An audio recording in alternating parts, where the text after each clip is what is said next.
समय और शिक्षा का सही उपयोग ही व्यक्ति को सफल बनाता है। Hello everyone, this is Shweta Pandey. Welcome to step up academy where you can learn today and lead tomorrow. So students, कैसे हैं आप सभी लोग? बहुत खुश होंगे और साथ साथ टेंशन्स भी चल रही हैं। जैसा कि अभी मैं आपको बताती ही रहती हूँ कि कौन सी टेंशन्स होंगी। आपको टेंशन है एग्जाम्स की, ठीक है? तो ज़्यादा टेंशन मत लीजिए, पढ़ाई पे फोकस कीजिए। और इसी के साथ हम क्या बात करने वाले हैं, आज क्या डिस्कस करने वाले हैं, देखिए। आज हम डिस्कस करने जा रहे हैं chapter number 2 new centres of power का topic, that is SAARC, South Asian association for regional Cooperation. आज हम ये डिस्कस करेंगे। जैसा कि आप जानते हैं कि जो हमारा न्यू सिलेबस है उसमें न्यू चैप्टर्स हैं। कुछ चैप्टर्स के नेम चेंज कर दिए गए हैं और कुछ ना कुछ एडिशन भी किया गया है।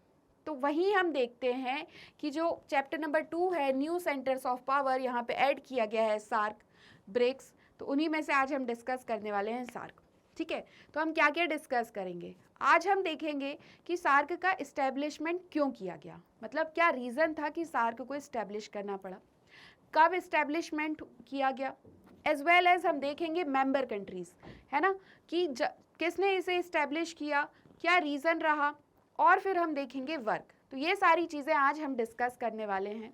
तो स्टार्ट करेंगे। देखिए, सबसे पहले हम स्टार्ट करेंगे इसके फुल फॉर्म से ही।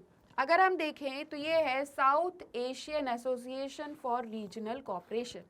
मतलब यहाँ पे दो चीज़ें क्लियर हो रही हैं। साउथ एशियन मतलब कि साउथ एशियन कंट्रीज़ ही होंगी यहाँ पे, उन्हीं का एसोसिएशन है।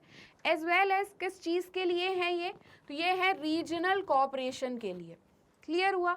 अब रीजनल कोऑपरेशन मतलब कि जो क्षेत्रीय, कहते हैं रीजनल का मतलब होता है क्षेत्र, तो वो जो आसपास की कंट्री है उनके बीच में कैसा कोऑपरेशन है, एक एसोसिएशन है, क्योंकि ये सब कुछ हम इसमें डिस्कस करेंगे, समझेंगे, ठीक है? अब इस्टेब्लिशमेंट कब हुआ? तो इसका इस्टेब्लिशमेंट हुआ था 8 दिसंबर 1985 को। तो इस्टेब्लिशमेंट जब हुआ तो यहाँ क्या होता है, सार्क चार्टर रहता है, उस पर साइन किए जाते हैं ढाका में, और इसी के साथ 8 दिसंबर 1985 को सार्क का इस्टेब्लिशमेंट किया जाता है, ठीक है? अब देखिए, आपको बताना है कि ढाका कहाँ पे है। वैसे तो आप सभी को पता होगा और अभी हमें पता भी चल जाएगा, बट अभी कमेंट सेक्शन में तुरंत बताइए कि ढाका कहाँ पे है, ठीक है? अब देखिए, जैसा कि मैंने आपको कहा था कि किसी भी चीज़ का इस्टेब्लिशमेंट होता है तो उसके पीछे कोई ना कोई रीज़न होता है। तो यहाँ पे क्या था रीज़न? देखिए, तो ये जो आइडिया था रीजनल कोऑपरेशन का साउथ एशिया में, वो सबसे पहले रेज किया गया नवंबर 1980 में। नवंबर 1980 में ये बात आती है कि रीजनल कोऑपरेशन की ऐसा एक आइडिया आता है।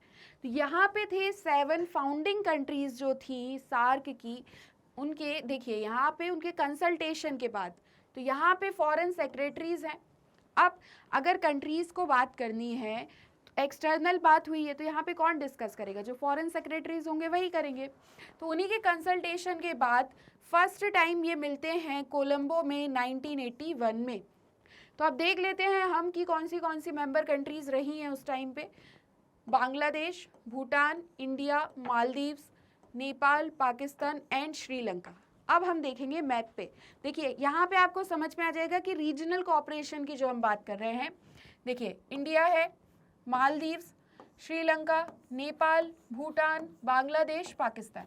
तो ये देख रहे हैं आप, ये सारी साउथ एशियन कंट्रीज़ हैं। इन्हीं ने जाके ये आइडिया लेके आए कि रीजनल कोऑपरेशन का, और 1981 में इसी चीज़ के लिए ये मिलते हैं अप्रैल में कोलंबो में। क्लियर हुआ यहाँ तक? अब देखिए,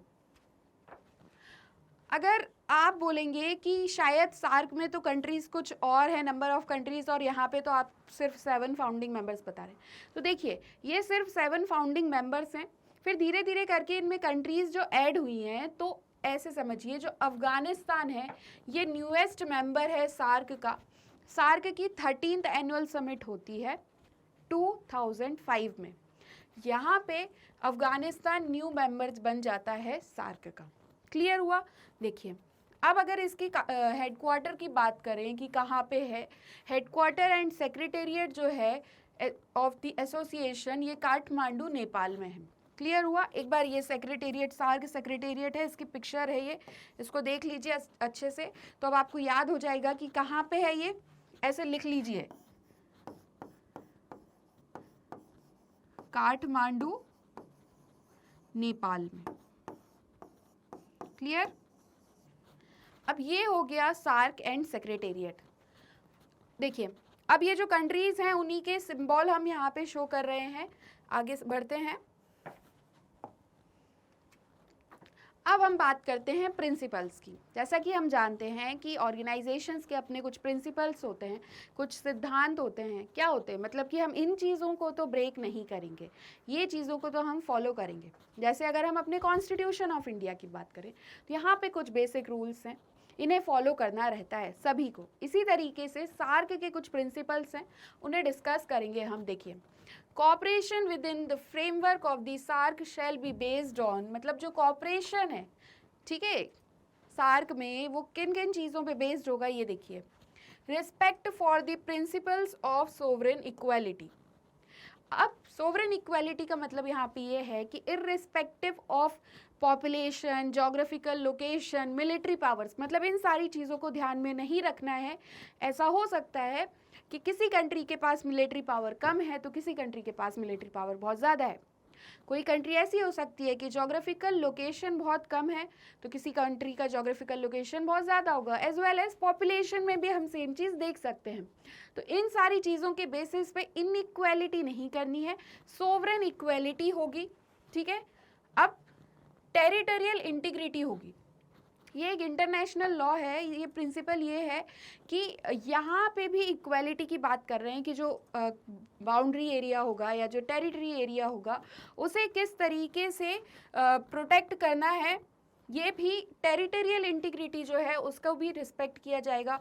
political independence, non interference in the internal affairs of other states and mutual benefit. मतलब कि यहाँ पे वो ये कह रहे हैं कि जो भी इंटरनल अफेयर्स हैं स्टेट के, उस पे कोई भी इंटरफेयर नहीं करेगा, मतलब नॉन इंटरफेरेंस होगा और म्यूचुअल बेनिफिट होगा, मतलब कि सभी के बेनिफिट का ध्यान रखा जाएगा। ऐसा बिल्कुल नहीं होगा कि जितनी भी कंट्रीज़ हैं उनमें से एक कंट्री का तो ध्यान रखा जा रहा है और दूसरी कंट्री का ध्यान नहीं रखा जा रहा है। ये सारी चीज़ें नहीं होंगी। क्लियर हुआ? अब हम आते हैं नेक्स्ट पे। देखिए, such cooperation shall not be a substitute for bilateral and multilateral cooperation but shall complement them. और जो भी कॉपरेशन होंगे इस तरीके के, वो किस बेसिस पे नहीं होंगे, मतलब ऐसे नहीं होंगे, ये सब्स्टिट्यूट नहीं होंगे एक तरीके से बायलैटरल या मल्टीलैटरल कॉपरेशन के। ये सिर्फ एक कॉम्प्लीमेंट की तरह हम करेंगे सारे cooperation. Such cooperation shall not be inconsistent with bilateral and multilateral obligations. Clear हुआ यहाँ पे? अब देखिए, अब आते हैं मेंबर्स ऑफ सार्क पे। बहुत अच्छे से याद कर लीजिए। देखिए, एक चीज़ हमेशा याद रखिए, जितने भी ऑर्गेनाइजेशंस हैं ना, उनकी मेंबर कंट्रीज ऐसे समझिए, अगर मिनिमम 4 या 5 हैं और यहाँ से एटलीस्ट 10 to 15 या 20 भी, अगर मैं G20 की बात कर लूँ तो यहाँ तक जो कंट्री मेंबर ऑर्गेनाइजेशन है किसी ऑर्गेनाइजेशन के, तो इतने तो एटलीस्ट आप लोगों को लर्न कर लेने चाहिए। ठीक है, एग्जाम पॉइंट ऑफ व्यू से भी एज वेल एज आगे जाके आपको जो भी करना है तो उसमें आपको कभी ना कभी ये यूज़फुल होने वाला है। ठीक है। और फिर हमेशा की तरह मैं वही बोलूँगी कि जो भी बच्चे करेंट अफेयर्स को फॉलो करते हैं उन्हें रट्टाफिकेशन की ज़रूरत नहीं होगी, मतलब याद करने की ज़रूरत नहीं पड़ेगी, उन्हें अपने ही आप सारी चीज़ें समझ आ जाएंगी। तो मेरा मानना यही है कि करेंट अफेयर्स को ना छोड़ें, हमेशा करेंट अफेयर्स को पढ़ते रहें। ठीक है। तो अब हम डिस्कस करेंगे ये कंट्रीज़ के नेम, एज वेल एज मैं कोशिश करूँगी कि आप लोगों को याद भी हो जाए। तो क्या है, SAARC comprises 8 member states, 7 founding members थे +1 अफगानिस्तान हो गया। सबसे पहले कौन सा है? अफगानिस्तान है, बांग्लादेश, भूटान, इंडिया, मालदीव्स, नेपाल, पाकिस्तान एंड श्रीलंका। अब ये याद करना बहुत इजी हो जाएगा। देखिए, हमको क्या करना है, बस अपनी कंट्री को देखना है सबसे पहले, इंडिया को, फिर इंडिया के आसपास की जितनी भी कंट्रीज़ होंगी उनको हमें लर्न करना है। अगर इस मैप से आप ज़्यादा अच्छे से नहीं पढ़ पाएँ तो अपन ने अभी जो लास्ट मैप देखा है उसको हम देखते हैं। देखिए, समझिए। हाँ, अब हम याद करते हैं इंडिया। अब इंडिया के हम अगर ईस्ट में जाते हैं तो देखिए, नॉर्थ ईस्ट ही समझ लीजिए, तो नेपाल, भूटान और बांग्लादेश। ठीक है, ये हो गई 3 कंट्रीज। कौन सी हुई? नेपाल, भूटान और बांग्लादेश। अब हम साउथ में आते हैं। तो साउथ में देखिए ये भी नॉर्थ साइड, एक तो अपन मतलब साउथ ईस्ट और साउथ वेस्ट ऐसे देखेंगे अगर, तो ये देखिए ये है मालदीव्स और ये हो गया श्रीलंका। और अगर हम नॉर्थ वेस्ट में चले जाते हैं तो ये हो गया पाकिस्तान, और एज वेल एज एक और हमने क्या देखा? अफगानिस्तान। ठीक है, तो कितनी कंट्रीज हो गई? एक बार फिर से याद करिए। देखिए याद करने की कोशिश करेंगे तभी याद होगा, समझने की कोशिश करेंगे तभी आप समझ पाएंगे। तो छोटी छोटी ट्रिक्स हैं जिसके थ्रू आप लर्न कर सकते हैं। इंडिया के इस साइड गए तो कौन सी कंट्रीज हैं? नेपाल, भूटान, बांग्लादेश। फिर यहाँ नीचे आ जाते हैं तो मालदीव्स और श्रीलंका, और यहाँ आ गए तो पाकिस्तान और अफगानिस्तान। तो ये 8 मेंबर कंट्रीज हो गई किसकी? सार्क की। क्लियर हुआ है यहाँ तक? देखिए अब हमने ये लर्न किया। अब यहाँ पे कुछ ऑब्जर्वर कंट्रीज भी हैं।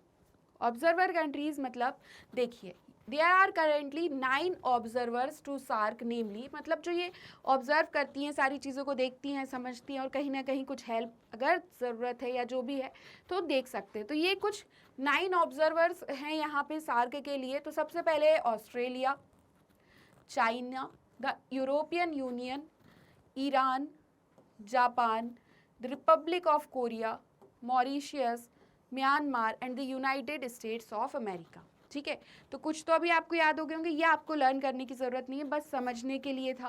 तो ये सारे ऑब्जर्वर कंट्रीज़ हैं। अब देखिए एरियाज ऑफ कोऑपरेशन। अब आपके माइंड में क्वेश्चन आ रहा होगा कि एक्चुअल में ये रीजनल कोऑपरेशन किस बेसिस पे कर रहे हैं, क्यों कर रहे हैं? अभी हमने प्रिंसिपल पढ़ा था, अब हम पढ़ेंगे कि एरिया ऑफ कोऑपरेशन क्या है, कौन से ऐसे एरियाज हैं जिसमें ये रीजनल कोऑपरेशन करते हैं। ठीक है, देखिए human resource development and tourism. सबसे पहला कोऑपरेशन है ह्यूमन रिसोर्स डेवलपमेंट। ठीक है, जो ह्यूमन रिसोर्स है सभी के पास जो है उस चीज़ों के डेवलपमेंट के लिए हम कोऑपरेट करेंगे, ह्यूमन रिसोर्स डेवलपमेंट के लिए, एज वेल एज टूरिज्म। देखिए टूरिज्म की अगर मैं बात करूं तो सबसे ज़्यादा मेन मतलब ऐसे इम्पॉर्टेंट समझ सकते हैं आप कि टूरिज्म पे फोकस किया जाता है। तो यहाँ पे भी रीजनल कोऑपरेशन में उन्होंने कहा कि जो एक एरिया ऑफ कोऑपरेशन हमारा होगा वो टूरिज्म भी होगा।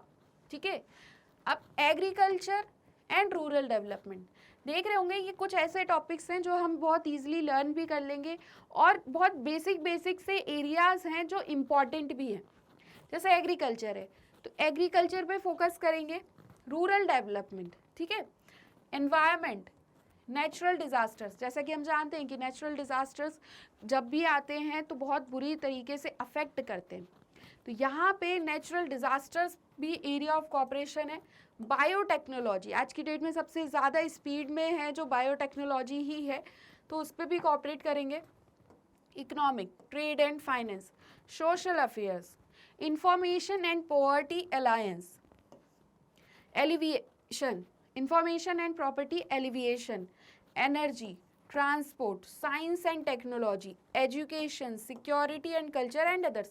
मतलब ये सारे एरियाज ऑफ कोऑपरेशन है सार्क के। इसमें से आई होप आपको अभी कुछ याद हुए होंगे। जैसे अगर हम बेसिक समझे तो इसमें क्या क्या है, देखिए एग्रीकल्चर है, ठीक है, रूरल डेवलपमेंट है, टूरिज्म की बात हमने की, ह्यूमन रिसोर्स डेवलपमेंट की बात की हमने, एक और हमने यहाँ पे देखा information and poverty alleviation, as well as हमने देखा energy, transport, science and technology, economic, trade and finance, social affairs, education, जैसा एजुकेशन हम जानते हैं कि सभी का मैटर होता ही है मेनली, तो एजुकेशन पे वर्क कर रहे हैं, as well as security and culture and others.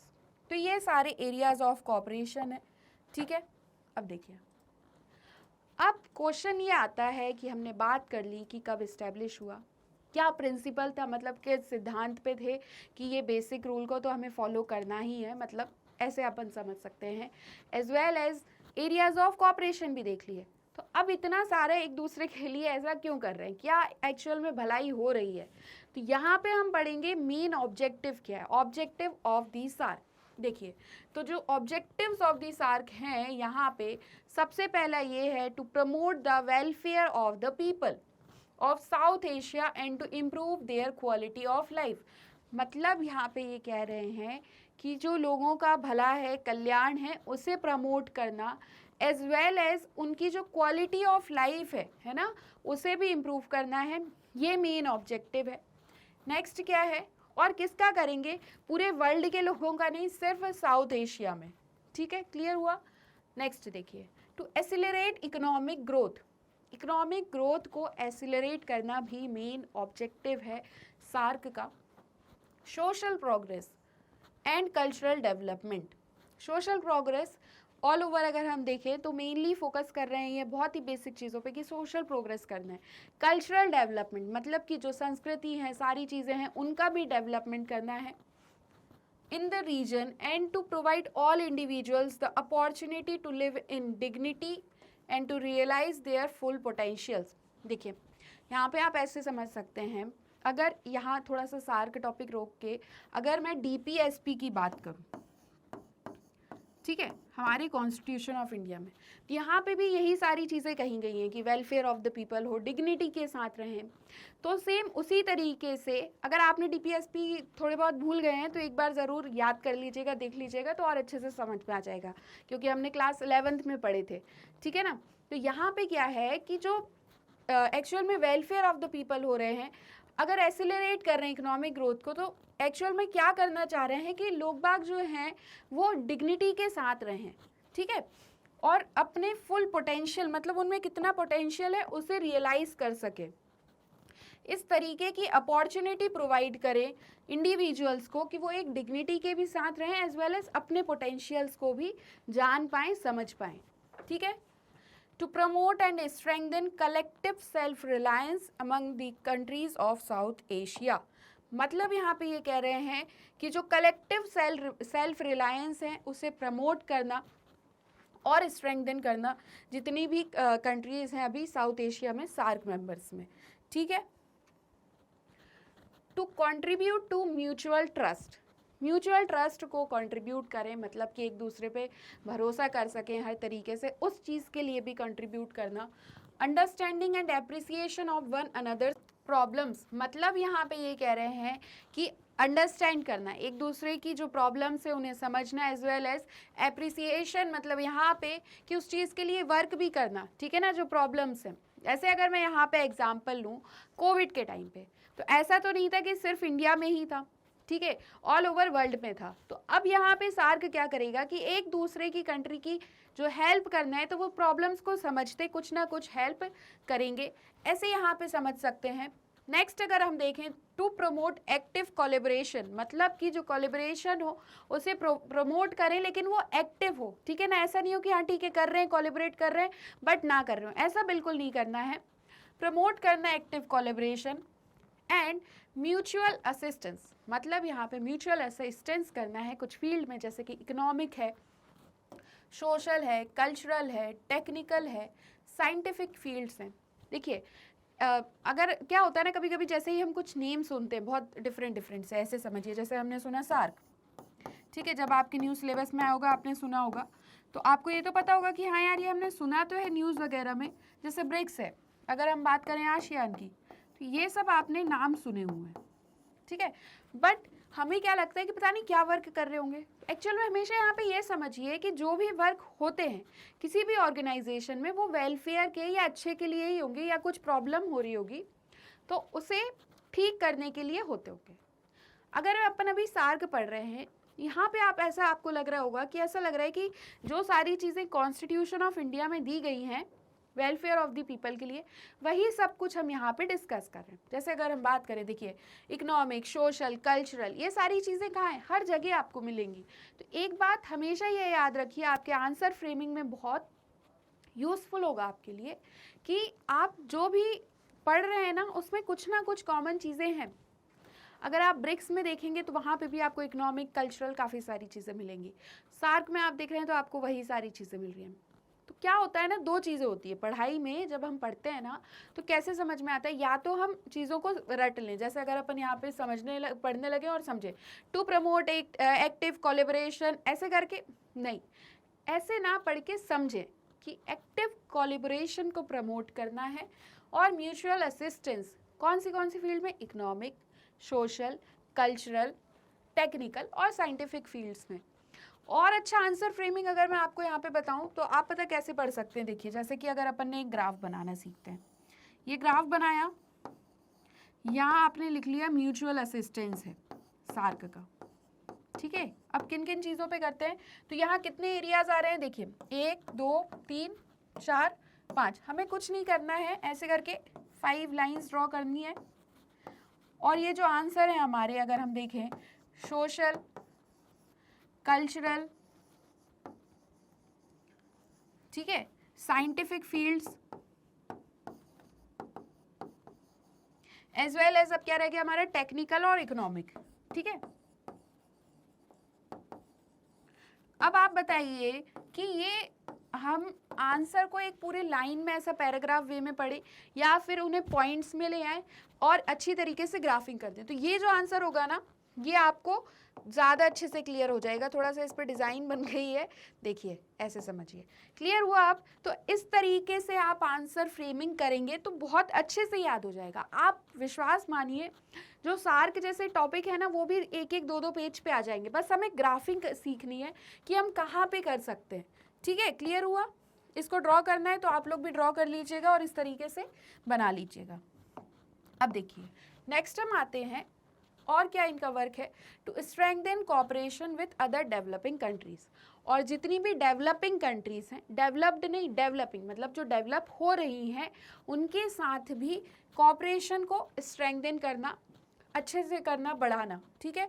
Clear हुआ, to strengthen cooperation among themselves in international forums on matters of common interest. वही कॉमन बात ही बोल रहे हैं वो, कि जो कॉमन इंटरेस्ट के मैटर्स हैं, उन सारे मुद्दों पर, उन सारे मैटर पे कोऑपरेशन को स्ट्रेंथन करना इंटरनेशनल फोरम्स में।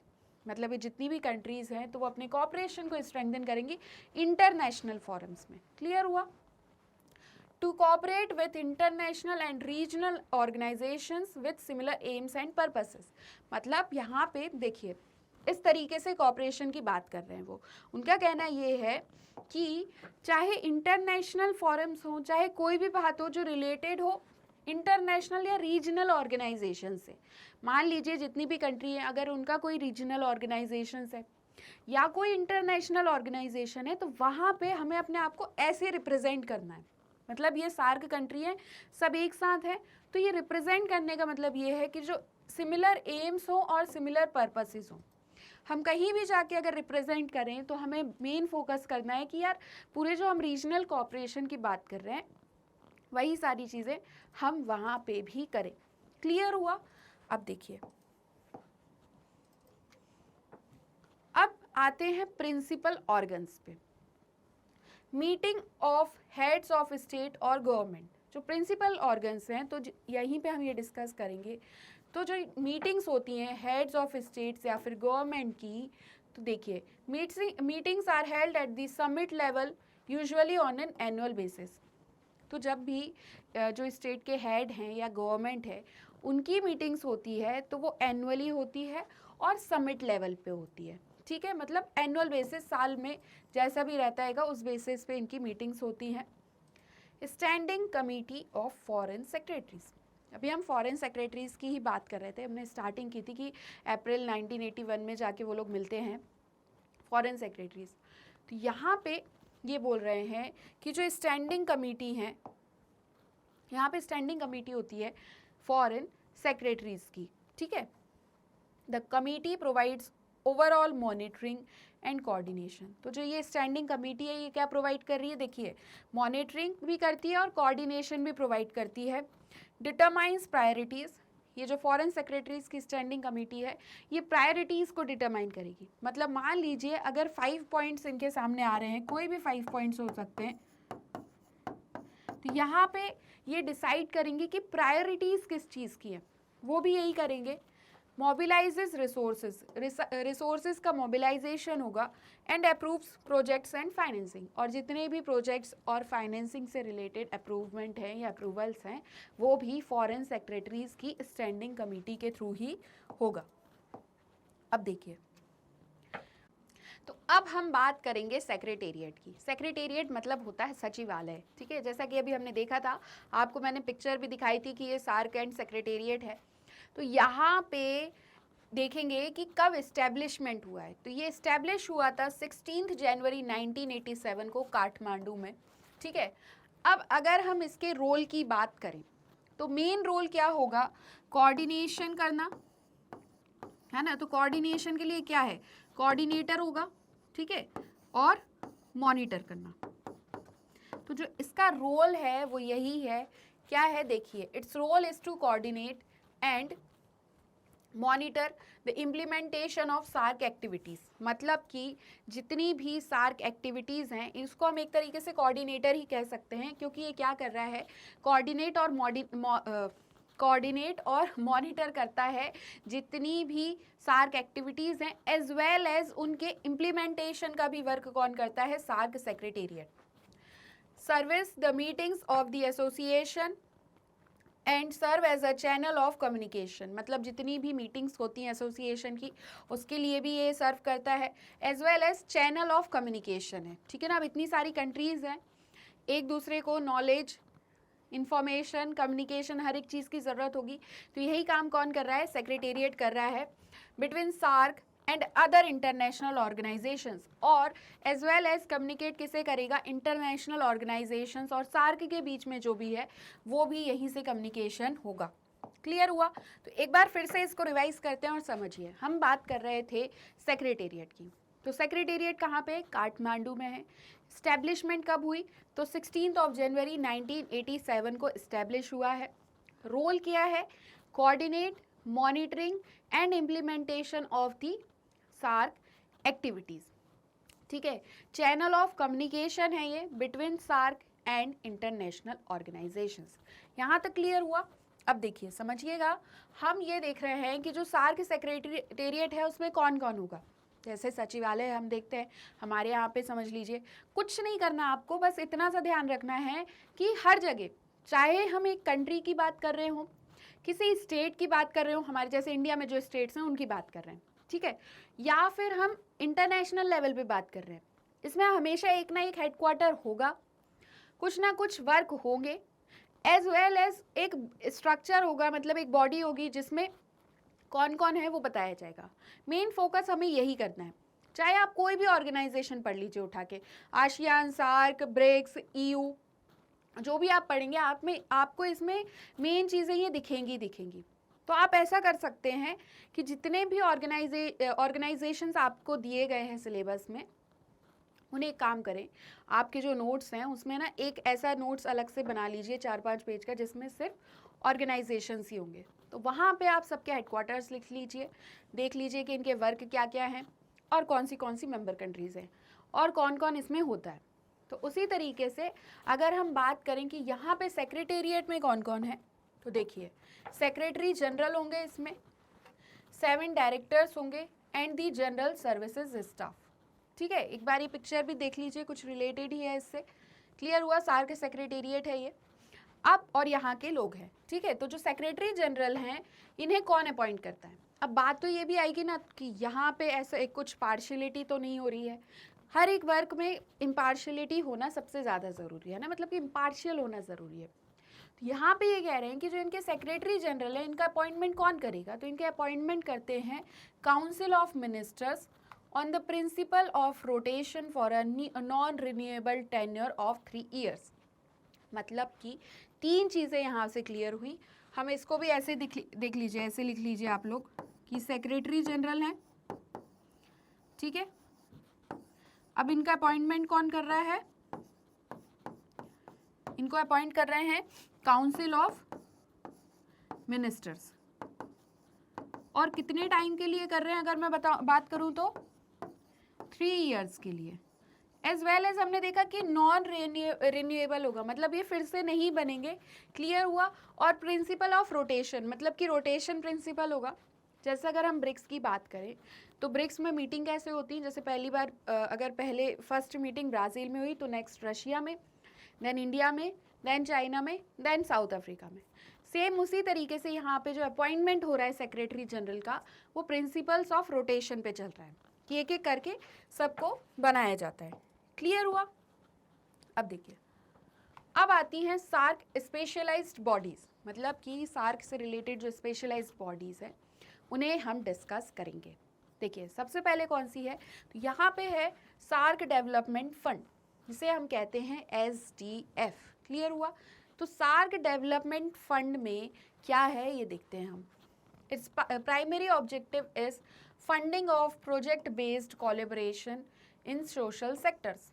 मेन चीज़ें अगर मैं निकालूं तो देखिए क्या है, फंडिंग करना प्रोजेक्ट बेस्ड कोलैबोरेशन इन सोशल सेक्टर्स, मतलब सोशल सेक्टर्स से रिलेटेड जितने भी यहाँ पे प्रोजेक्ट हैं कोलैबोरेशन के साथ हो रहे हैं उनके लिए फंडिंग कौन करेगा, SAARC development fund, such as poverty alleviation, development etcetera, इन सारी चीज़ों के लिए।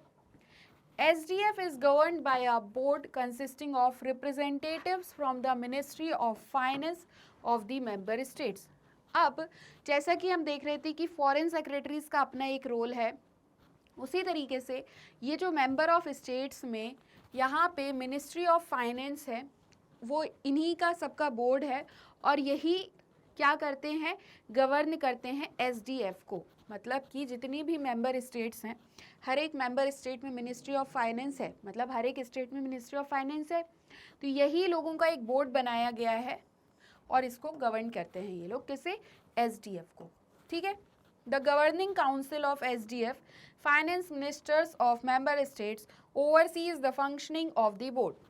और जो गवर्निंग काउंसिल होगी SDF की, अब देखिए अब यहाँ पे ये भी हो सकता है कि जो मिनिस्ट्री है फाइनेंस की, मिनिस्ट्री ऑफ फाइनेंस है, उन्हें कौन गवर्न करेगा, उन्हें कौन देखेगा, तो यहाँ पे गवर्निंग काउंसिल है SDF की जो इस बोर्ड की फंक्शनिंग को देखते हैं, समझते हैं। क्लियर हुआ? बहुत ईजी है, आप तो बस याद करते जाइए, अपन रिवाइज भी करते जाएंगे इसको। अब नेक्स्ट है साउथ एशियन यूनिवर्सिटी। ठीक है, अगर पिक्चर देखना है या सिंबल देखना है तो देख लीजिए, ऐसा है साउथ एशियन यूनिवर्सिटी का, साउ इसे बोलते हैं। तो साउथ एशियन यूनिवर्सिटी एक इंटरनेशनल यूनिवर्सिटी है। कहाँ पे है, सबसे ज़्यादा इम्पॉर्टेंट है। क्यों, कब इम्पॉर्टेंट हो जाती है कोई भी चीज़, जो हमसे रिलेटेड हो, ठीक है ना। उसी तरीके से जो साउथ एशियन यूनिवर्सिटी है वो इंडिया में है। यहाँ पे डिग्री और जो सर्टिफिकेट्स हैं वो साउथ एशियन यूनिवर्सिटी जो देता है are at par with the respective degrees and certificates awarded by the national universities and institutions। Clear हुआ? तो साउथ एशियन यूनिवर्सिटी कहाँ पे, बस मेन चीज़ यही है कि एक इंटरनेशनल यूनिवर्सिटी है और कहाँ पे है, इंडिया में है। अब देखिए South Asian regional standards organisations, अभी हमने क्या देखा, सबसे पहले हमने देखा SDF, that is South Asian development fund. ठीक है, एक बार फिर से देख लीजिए, सार्क डेवलपमेंट फंड, तो सार्क का SDF डेवलपमेंट फंड हो गया। अब साउथ एशियन यूनिवर्सिटी, नेक्स्ट है South Asian regional standards organisation, जिसे कहते हैं SARSO। देखिए एक बात ध्यान रखिएगा, ये ऑर्गेनाइजेशंस में ना बहुत सारे शॉर्ट फॉर्म मिलेंगे जिसके फुल फॉर्म हमें बहुत अच्छे से याद करने हैं। आपको मल्टीपल चॉइस क्वेश्चंस जो आपके MCQs वगैरह उसमें आ सकते हैं, शॉर्ट क्वेश्चंस में भी ये पूछे जा सकते हैं, तो इन सारी चीज़ों को याद कर लीजिएगा। तो जो South Asian regional standards organisation है, इसका सेक्रेटेरिएट है ढाका, बांग्लादेश में। ठीक है, जो क्वेश्चन पूछा था वो यहाँ क्लियर हो गया। अब देखिए ये क्यों इस्टेब्लिश किया गया, इसे इस्टेब्लिश किया गया था to achieve and enhance coordination and cooperation among SAARC, मतलब कि कोऑर्डिनेशन को एनहेंस करने के लिए और कोऑपरेशन को सार्क मेंबर स्टेट्स के बीच में इसे इस्टेब्लिश किया गया था in the fields of standardization and conformity assessment, and is aimed to develop harmonized standards for the region to facilitate intra-regional trade के लिए and to have access to the global market।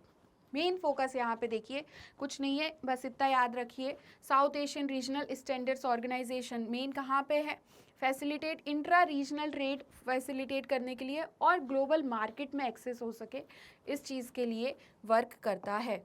ठीक है, और यही M था इसे establish करने का। अब नेक्स्ट हम आते हैं सार्क आर्बिट्रेशन काउंसिल पर। ठीक है, तो ये एक इंटर गवर्नमेंटल बॉडी है और इसका ऑफिस कहाँ पे आपको बहुत अच्छे से याद रखना है, पाकिस्तान में है, is mandated to provide a legal framework. क्या करता है ये?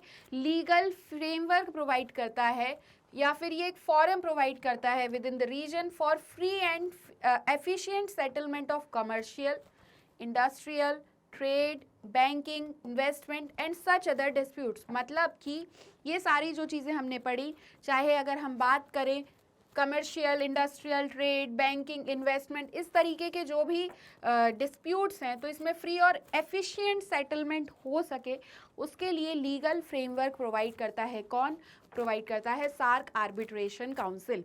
ठीक है, क्लियर हुआ? As may be refer to it by the member states and their people. तब जब उनके इन तक रेफर किया जाता है, या तो मेंबर स्टेट्स कर रहे हैं या वहाँ के लोग कर रहे हैं, तो फिर यहाँ पे ये लीगल फ्रेमवर्क या लीगल फॉरम प्रोवाइड करते हैं। आप देख रहे हैं हर एक चीज़ प्रोवाइड करी है सार्क ने, कहीं से कहीं तक कोई डिस्प्यूट्स नहीं होने चाहिए, और अगर हो रहे हैं तो फिर उसके लिए भी कोई भी मतलब इंटरफेरेंस नहीं है एक्सटर्नल लोगों का। ठीक है ना, यहाँ पे हर एक चीज़ प्रोवाइड करी गई है कि हम खुद ही से सारी चीज़ों को सॉल्व करेंगे। ठीक है, सार्क एंड इट्स इम्पोर्टेंस। अब बात आती है कि सार्क के इम्पोर्टेंस क्या है, मतलब सार्क और उसके इम्पोर्टेंस को हम समझेंगे। देखिए यहाँ पे जैसा अगर हम बात करें तो 3% of the world's area, world का 3% एरिया सार्क कंप्राइज करता है। 21% of the world's population, world की पॉपुलेशन, इतनी ज़्यादा डाइवर्सिटी हर जगह, ये सभी लोग कहाँ पे आते हैं? सार्क में हैं। कितनी बढ़िया से पिक्चर लगी हुई है, ज़रूर देखिए एक बार। और यहाँ से ऐसे समझ लीजिए कि ये 21% वर्ल्ड पॉपुलेशन में से है जो सार्क में है। ठीक है ना, and 3.8% that is 2.9 trillion dollar US का of the global economy. Clear हुआ? सबसे ज़्यादा इंपॉर्टेंट क्या हुआ? देखिए, एक 3% world area, 21% world population and 3.8% of the global economy. Clear हुआ? अब क्रिएटिंग सिनर्जीज की अगर हम बात करें तो it is the world's most densely populated region. सबसे ज़्यादा वर्ल्ड का ये डेंसली पॉपुलेटेड रीजन है। डेंस मतलब क्या होता है कि पर्टिकुलर एरिया में ज़्यादा से ज़्यादा लोग रह रहे हैं वहाँ पे। ठीक है ना, तो ये डेंसली पॉपुलेटेड रीजन है and one of the most fertile areas, और फर्टाइल एरिया है यहाँ पे। SAARC countries have common tradition, common tradition है सार्क कंट्री का। फिर से ये पिक्चर पे आइए, देखिए सभी के ट्रेडिशन अगर हम देखें तो कहीं ना कहीं तक लगभग सेम है। ठीक है, कुछ ड्रेसेस में चेंजेस है, थोड़ा हेयर स्टाइल्स में भी चेंजेस हैं। ठीक है, बट स्टिल एक तरीके से कॉमन है। क्लियर हुआ? Tradition, dress, food and culture and political aspects thereby synergising their actions. Clear हुआ? देखिए अब नेक्स्ट आइए, तो इस तरीके की सारी हेयर स्टाइल जो है आप लोग भी एक बार चाहें तो बना के देख सकते हैं। अब देखिए कॉमन सॉल्यूशंस है। All the SAARC countries have common problems. जितनी भी सार्क कंट्रीज हैं उनकी कॉमन प्रॉब्लम्स हैं, चाहे हम सोशल सेक्टर की बात करें, चाहे हम इकोनॉमी की बात करें, चाहे हम एजुकेशन की बात करें, पॉवर्टी की बात करें, ये सारी चीज़ें, टेक्नोलॉजी की भी अगर हम बात करें, तो ये सब कॉमन प्रॉब्लम है। और अगर कॉमन प्रॉब्लम होती है तो सॉल्यूशन भी कॉमन होते हैं। तो इसी वजह से, क्योंकि सार्क कंट्रीज़ की प्रॉब्लम्स जो हैं वो कॉमन हैं, तो जो सॉल्यूशंस होंगे वो भी कॉमन है। और इश्यूज लाइक देखिए वही है same, poverty, illiteracy, malnutrition, natural disasters, internal conflicts, industrial and technological backwardness, low GDP and poor socio-economic condition, and uplift their living standards, thereby creating common areas of development and progress, having common solutions. जैसे ही हम इतना बड़ा सा paragraph पढ़ते हैं ना, तो ऐसा लगता है कि ये क्या याद करना है हमको।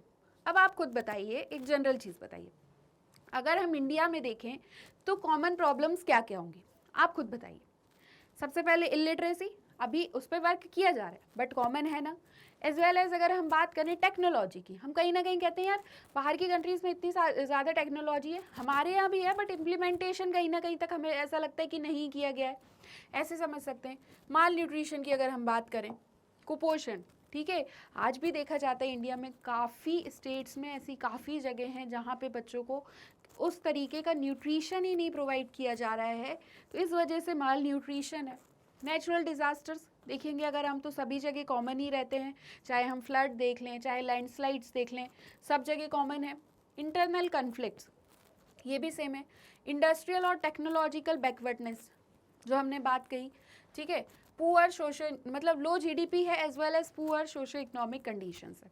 ये सब कॉमन हो गई, हमें कुछ नहीं करना है, बस ऐसे प्रॉब्लम्स डैश करके, ठीक है, ऐसे करके लिख लो सारी चीज़ें। इलिटरेसी है और एज वेल एज अगर हम देखें यहाँ पे पॉवर्टी है, ठीक है, टेक्नोलॉजी है, तो ऐसे करके ऐसे बना लोगे ना, क्या होता है ना कि हम माइंड को जो भी पहुंचाते हैं वो उसको समझ लेता है। ऐसे समझिए, अगर हम उसे अच्छी चीज़ ऐसे दिखाएंगे कि यार ऐसे दिखाएंगे तो थोड़ा सा टेंशन में आ जाएगा कि कैसे याद करें, वैसे जैसे ही हम ऐसी पिक्चर कुछ दिखाएंगे तो तुरंत हम कैच करेंगे। तो इसलिए आंसर को इस वे में ज़रूर फॉर्मेशन कीजिए। लो जीडीपी है तो इसी तरीके से ये कह रहे हैं कि कॉमन एरियाज ऑफ डेवलपमेंट है and progress having common solutions, और कॉमन सॉल्यूशंस हैं। अब बात ये आती है कि इतनी सारी बातें सार्क ने की, सार्क में ये सारी चीज़ें हैं, सार्क ने कह दिया कि हम कॉमन प्रॉब्लम्स हैं, कॉमन सॉल्यूशंस होंगे, वो म्यूचुअल कॉपरेशन है, इंटरनेशनल लेवल पे हमें सबको एक साथ रहना है, कोऑर्डिनेट करना है। बट अचीवमेंट्स क्या कह रही हैं सार्क की, देखिए आइए वही डिस्कस करेंगे। Free trade area that is FTA, SAARC is comparatively a new organization in the global area। जैसा हमारा न्यू टॉपिक है ना SAARC, इसी तरीके से ग्लोबल एरिया में भी SAARC न्यू ऑर्गेनाइजेशन है, ठीक है।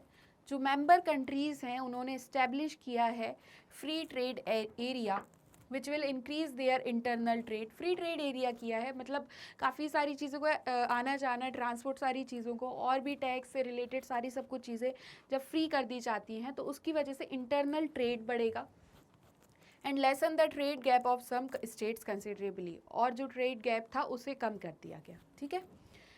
South Asia preferential trading agreement ये किया है for promoting trading amongst the member countries came into effect in 1995 से साप्टा स्टार्ट किया है, that is south Asia preferential trading agreement.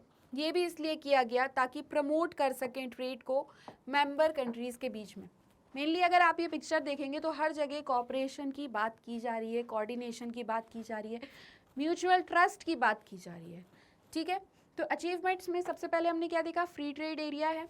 Next हमने देखा south Asia preferential trading agreement, south Asia preferential trading agreement, ऐसे याद करिए इन सारी चीज़ों को, ठीक है।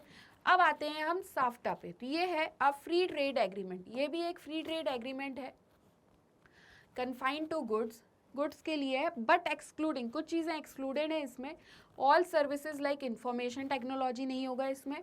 An agreement was signed to reduce customs duties on all traded goods to zero by the year 2016। कुछ नहीं है, बहुत छोटी सी चीज़ है। उन्होंने ये कहा कि ये एग्रीमेंट इसलिए किया गया ताकि जो कस्टम ड्यूटी लगाई जा सकती है उसे रिड्यूस करें और ज़ीरो पे लेके आ जाएं बाय द ईयर 2016। क्लियर हुआ?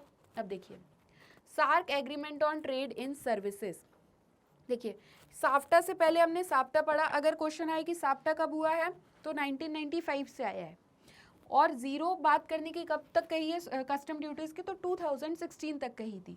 अब देखिए ये जो है South Asian association for regional cooperation agreement on trade in services, ये है is following the GATS plus positive list approach for trade in services liberalisation के लिए है, ठीक है। सार्क यूनिवर्सिटी भी है, ठीक है। इसे कब इस्टेब्लिश किया गया, कहाँ इस्टेब्लिश की गई, इंडिया में, अ food bank and also an energy reserve in Pakistan. Clear हुआ? अब देखिए इंडिया के लिए क्या सिग्निफिकेंस है, काफ़ी सारी ऐसी चीज़ें होंगी अभी सार्क में जो आपके सिलेबस से रिलेटेड होंगी। कुछ चीज़ें हो सकती हैं कि आपके पेपर में ना पूछी जाएं, क्वेश्चंस में ना आए, बट स्टिल ये सिर्फ एक बहुत अच्छी इन्फॉर्मेशन है जिसे आप लोग ध्यान रखिए। जब कोई भी इन्फॉर्मेशन है ना तो आप उसको कहीं ना कहीं यूज़ कर सकते हैं, ठीक है ना। तो इसी तरीके से अब हम देखेंगे सिग्निफिकेंस फॉर इंडिया। इंडिया के लिए क्या सिग्निफिकेंस है, सबसे पहले तो समझिए neighbourhood first, primacy to the countries immediate neighbours. तो नेबरहुड फर्स्ट वाला जो यहाँ पे वर्ड है उसके लिए यहाँ पे क्या किया जाता है, प्राइमेसी दी जाती है कंट्रीज़ को, इमीडिएट नेबर्स जो होंगे उनको। जियो स्ट्रेटेजिक सिग्निफिकेंस भी है इंडिया के लिए। Can counter China OBOR initiative, ठीक है। OBOR का मैं आपको फुल फॉर्म नहीं बताऊंगी, या आप लोगों को कमेंट सेक्शन में बताना है। Through engaging Nepal, Bhutan, Maldives and Sri Lanka in the development process and economic cooperation. China को काउंटर कर सकता है ये किसे किसे एंगेज करके, नेपाल, भूटान, मालदीव्स और श्रीलंका को, ठीक है, OBOR इनिशिएटिव में। बहुत ईजी है, एक बार प्लीज देखिए और इसका बताइए फुल फॉर्म जल्दी से। In the development process and economic cooperation. Regional stability भी इंडिया के लिए सिग्निफिकेंस कैसे है, SAARC can help in the creation of mutual trust and peace within the region. SAARC किस चीज़ में हेल्प कर रहा है, म्यूचुअल ट्रस्ट में and peace within the region. तो यहाँ पे सबसे बड़ा जो सिग्निफिकेंस है इंडिया के लिए वो ये है कि रीजन में म्यूचुअल ट्रस्ट और पीस के लिए का क्रिएशन हो सके, इसमें भी सार्क हेल्प कर सकता है, ठीक है। तो अब अभी जो मैंने आपसे क्वेश्चन पूछा था और ये भी कहा था कि मैं नहीं बताने वाली हूँ, बट स्टिल हो सकता है कुछ लोगों ने सुनते से ही कमेंट सेक्शन में ज़रूर बताया होगा कि क्या है फुल फॉर्म। तो OBOR का जो फुल फॉर्म है वो है वन बेल्ट वन रोड। ये एक इनिशिएटिव है या पॉलिसी है, चाइना की है, ये स्ट्रेटेजिक पॉलिसी ऐसे समझ सकते हैं, जो ट्रेड रूट के लिए बनाया जाएगा, ठीक है। तो इसी के लिए भी काउंटर कर सकता है चाइना को इंडिया। Global leadership role. अब ग्लोबल लीडरशिप रोल की बात करें तो ये इंडिया को ऑफर करता है एक ऐसा platform to showcase its leadership in the region by taking up extra responsibilities. देखिए जो लीडर होता है ना उसके पास सबसे ज़्यादा रिस्पॉन्सिबिलिटीज़ होती हैं, ऐसे समझ लीजिए पूरी तरीके से रिस्पॉन्सिबिलिटी उसी के ऊपर है। ग्रुप में कोई कुछ गलत करे तो भी किस पे बात आती है, लीडर पे ही, कि आपने क्यों नहीं देखा, ठीक है ना। तो लीडर जो है सबसे ज़्यादा इम्पॉर्टेंट होता है क्योंकि उस पर एक्स्ट्रा रिस्पॉन्सिबिलिटीज़ होती हैं। तो यहाँ पे जो सार्क है ये इंडिया को कैसे हेल्प कर रहा है कि उस पर ये जैसे अगर एक्स्ट्रा रिस्पॉन्सिबिलिटीज़ जो इंडिया के पास है उस बेसिस पे ग्लोबल लीडरशिप रोल की तरह इंडिया है, ठीक है। Game changer for India's act east policy. ये गेम चेंजर है इंडिया की एक्ट ईस्ट पॉलिसी के लिए। देखिए साउथ एशियन इकोनॉमीज़ को लिंक जैसे ही लिंक होंगी, ठीक है ना, by linking South Asian economies will bring further economic integration and prosperity to India mainly in the services sector. तो सर्विसेज सेक्टर में सबसे ज़्यादा प्रॉस्पेरिटी आ जाएगी इंडिया के पास और इंटीग्रेशन होगा, ठीक है। अब देखिए, अब जैसा कि हम जानते हैं कि प्रिंसिपल्स जो होते हैं, रूल्स होते हैं, इनिशिएटिव्स होते हैं, वर्क्स होते हैं, ऑब्जेक्टिव्स होते हैं, तो उन्हीं के साथ प्रॉब्लम्स के साथ मतलब जो सॉल्यूशंस हैं उनके साथ कुछ चैलेंजेस भी आते हैं, ठीक है। तो सार्क के भी कुछ चैलेंजेस हैं वो डिस्कस करेंगे हम। Low frequency of meetings. Challenges ये है कि मोर एंगेजमेंट सबसे ज़्यादा ज़रूरी है कि जितना ज़्यादा मिलेंगे उतना ज़्यादा क्या होगा ना, अच्छा होगा हर एक चीज़ के लिए, कंट्रीज़ के लिए। और यहाँ पे क्या हो रहा है कि is required by the member states and instead of meeting biannual meetings should be held annually. मतलब जो 2 साल में एक बार मीटिंग हो रही है वो अब हर साल होनी चाहिए। Broad area of cooperation leads to diversion of energy and resources. Broad area of cooperation है उसकी वजह से डाइवर्जन हो जाता है एनर्जी और रिसोर्सेज में, ठीक है। अब देखिए limitation in SAFTA. Free trade area की अगर आप बात करें तो ये जो साफ्टा का इम्प्लीमेंटेशन है ये सिर्फ मतलब ये सेटिस्फैक्ट्री नहीं है। Free trade agreement confined to goods. अब हमने देखा था कि जो फ्री ट्रेड एग्रीमेंट है वो सिर्फ गुड्स के लिए, यहाँ पे इन्होंने टेक्नोलॉजी को दूर रखा था। तो यहाँ पे जो excluding all services like information technology, तो ये लिमिटेशन है, ठीक है। मेनली अगर हम देखें तो टेक्नोलॉजी ही आज की डेट में ऐसा चाहते हैं कि फ्री ट्रेड एरिया हो इसमें, बट यहीं पे इन्होंने एक्सेप्शन दे दिया है, ठीक है। इंडो पाक रिलेशंस की अगर हम बात करें, escalated tension and conflict between India and Pakistan have severely hampered the prospects of SAARC. Clear हुआ? तो ये रिलेशंस भी कहीं ना कहीं तक अफेक्ट करते हैं। अब आगे की बात करते हैं कि सार्क में और आगे क्या वे फॉरवर्ड। देखिए in a region increasingly targeted by Chinese investment and loans. SAARC could be a common platform to demand more sustainable alternatives for development. जैसे कि चाइना के इन्वेस्टमेंट्स और जो भी लोन्स वगैरह हैं वो टारगेटेड हो रहे हैं, बढ़ते जा रहे हैं, तो सार्क के लिए कॉमन प्लेटफॉर्म हो जाएगा क्या डिमांड करना, ये डिमांड करना that more sustainable alternatives for development or to oppose trade tariffs together, या फिर वो ट्रेड टैरिफ्स जो हैं वो एक साथ मिलके क्या करें, अपोज करें, or to demand better terms for South Asian labor around the world. ठीक है, देखिए SAARC as an organization reflects the South Asian identity of the countries. SAARC organisation है जिस तरीके से, तो ये क्या रिफ्लेक्ट कर रहा है, ये आइडेंटिटी रिफ्लेक्ट कर रहा है साउथ एशियन कंट्रीज की historically and contemporary. This is a naturally made geographical identity. ये एक नेचुरली मेड जोग्राफिकल आइडेंटिटी है. मतलब हमने देखा कि अगर हम मैप पे जाते हैं तो बहुत जोग्राफिकली ही एक ही साथ जुड़े हुए हैं ये सब, तो ये नेचुरली है. ठीक है, equally there is a cultural, linguistic, religious and culinary affinity that defines South Asia. ऐसी काफ़ी सारी चीज़ें कॉमन हैं जो साउथ एशिया को डिफाइन करती हैं. The potential of the organisation to maintain peace and stability. जिस तरीके का पोटेंशियल है ऑर्गेनाइजेशन का कि पीस और स्टेबिलिटी को मेंटेन करके रखें रीजन में, should be explored by all the member countries. इसे और एक्सप्लोर करना चाहिए और सारी ही मेंबर कंट्रीज को. ठीक है, SAARC should be allowed to progress naturally and the people of South Asia. मतलब South Asian association for regional Cooperation जो है, तो इसे आगे बढ़ने के लिए प्रोग्रेस जो हो इसकी वो नेचुरली ही हो. And the people of South Asia जिन्होंने that who make up a quarter of the world's population should be offered more people to meet people contact. तो यहाँ पे हमने काफ़ी सारी चीज़ें डिस्कस की कि किस तरीके से सार्क का इस्टेब्लिशमेंट हुआ, क्या रीज़न था, रीजनल कोऑपरेशन था. उन्होंने ये सोचा कि क्यों ना हम एक साथ मिलके काफ़ी अच्छे से और सभी को स्ट्रेंथन करें. ठीक है, कैसे कैसे इनकी मीटिंग्स होती हैं, किस तरीके से ये वर्क करता है, वर्किंग के बाद क्या इफ़ेक्ट हुए, कैसे कैसे रिजल्ट्स आए, क्या क्या चैलेंजेस हुए सार्क में, ये सब हमने डिस्कस किए. और आज हमारा एक बहुत ही मोस्ट इम्पॉर्टेंट टॉपिक कंप्लीट हो गया, दैट इज़ सार्क. तो आई होप जो भी मैंने आज आपको समझाया वो आपको बहुत अच्छे से क्लियर हुआ होगा. तो और इसी तरीके के वीडियोस देखने के लिए आप हमारे चैनल स्टेप अप एकेडमी को लाइक, शेयर एंड सब्सक्राइब करना बिल्कुल भी ना भूलें. और इससे ज़्यादा वीडियोस देखने के लिए आप हमारी वेबसाइट पर भी विजिट कर सकते हैं. Thank you.